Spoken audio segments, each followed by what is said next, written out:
छत्रपती संभाजीनगर पोलिसांनी कर्णकर्कश बुलेटच्या सायलेन्सरवर मोठी कारवाई केली।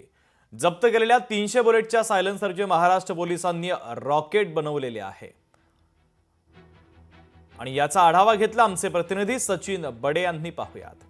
दिवसेंदिवस ध्वनी प्रदूषणामध्ये वाढ होत आहे आणि अशामध्येच मॉडिफाय केलेले सायलेन्सर सर्वाधिक जास्त काही स्पोर्ट बाईक असतील किंवा बुलेट्स असतील त्यामध्ये वापरले जातात।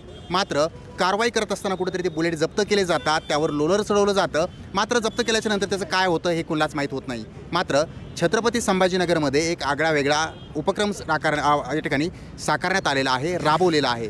आपण जर माझ्या मागे पाहिलं तर तुम्हाला हे रॉकेट दिसत असेल, मात्र हे रॉकेट कशापासून बनवलं आहे हा एक प्रश्न निर्माण होतो। कारण जे बुलेट्सचे मॉडिफाय सायलेन्सर आहेत ते जप्त केलेले आहेत आणि जप्त करून कारवाई केल्याच्या नंतर त्यापासून हे रॉकेट बनवलेलं आहे।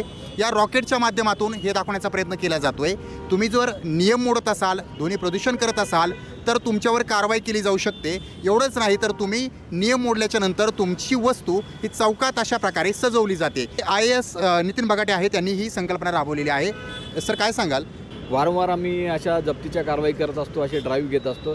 त्या ड्राईव्हमधून हे जप्त झालेले सायलेन्सर आम्ही मागे सेम अशी प्रतिकृती क्रांती चौकामध्ये उभारली होती।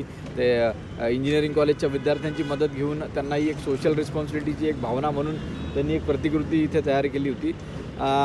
यातून एकच संदेश द्यायचा होता की आम्हाला की जे असे कर्णकर्कश बुलेटचे सायलेन्सर आहे त्यामधून मुलं जो आवाज करतायत तो आवाज नका करू। तुमचा त्या आवाजामुळे त्रास होतो आणि जर आपण असा आवाज करत असाल तर निश्चितपणे आम्ही ते जप्त करून शहर सुशोभीकरणासाठी त्याचा वापर करू आणि आम्ही तो केला।